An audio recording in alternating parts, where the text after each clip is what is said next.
Topping today's news, the number of traffic fatalities approaching 30 for the year. The Deputy Prime Minister defends the government's $10 million loan from the Saudi Arabian government. The PLP chairman says voters asking for too much on the campaign trail, and the Bahamas hosting the Afreximbank Forum at Bahamar.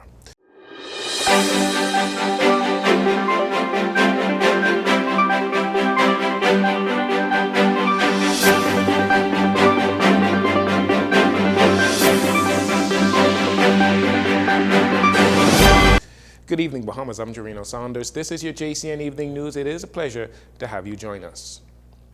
A 35-year-old woman is dead after a car accident on Wednesday night.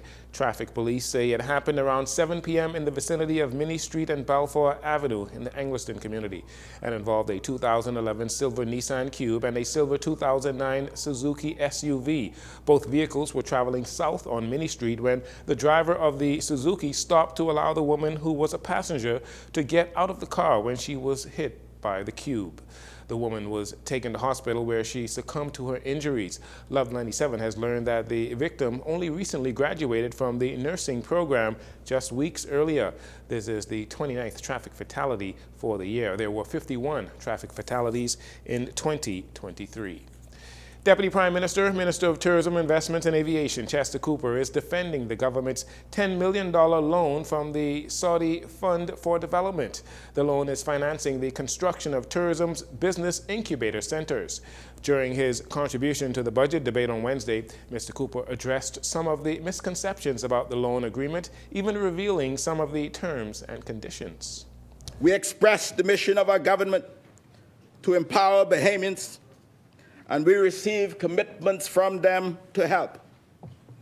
We negotiated an agreement to borrow $10 million from the Saudi Fund for Development, secured at favorable terms of 2.5%, repayable over 25 years, with a grace period of 5 years. Wow.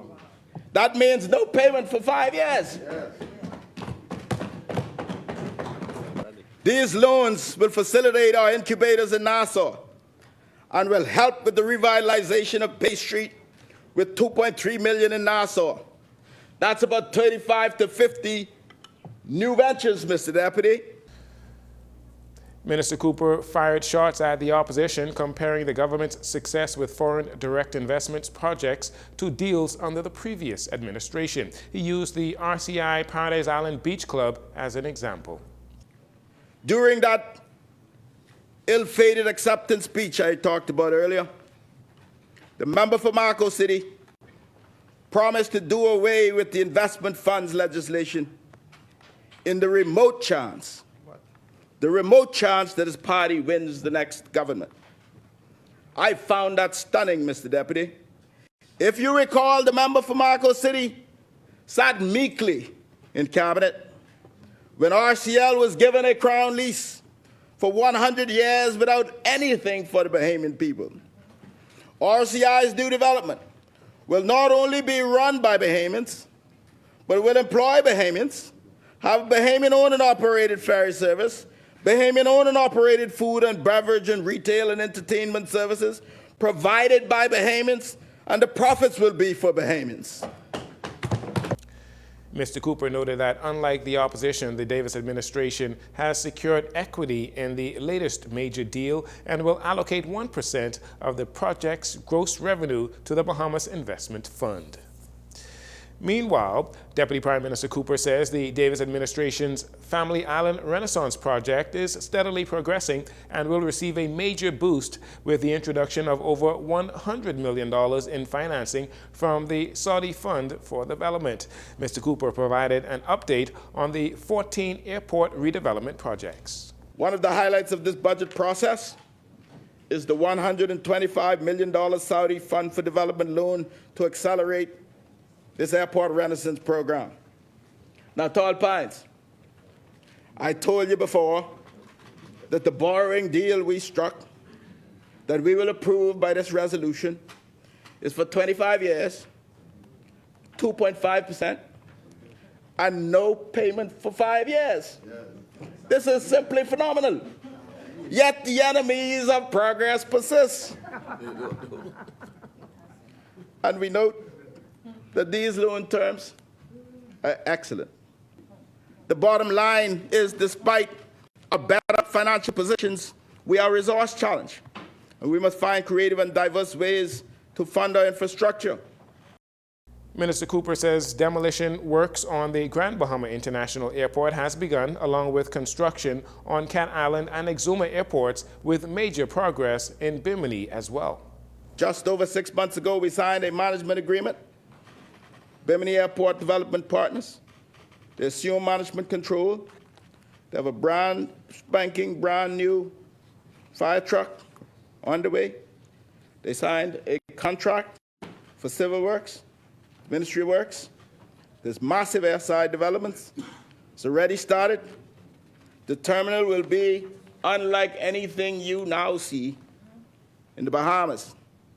And before the end of 2025, West Grand Bahama and Bimini, we can be there cutting the ribbon. Cooper said the government is accelerating the $7 million airport redevelopment on Long Island and North Eleuthera, promising those projects will be completed within 12 to 18 months. If you are one of those people who look forward to the general election so that you can basically get your hustle on and ask political candidates for favors and other items, the chairman of the Progressive Liberal Party, Fred Mitchell, says things are getting out of hand in this regard. The problem, I think, is that the way we run campaigns is very one-way. The MP gives, the voter has no obligations except to give his vote or her vote. MPs will tell you that the requests are legion and sometimes so outlandish and demanding that it leaves you breathless.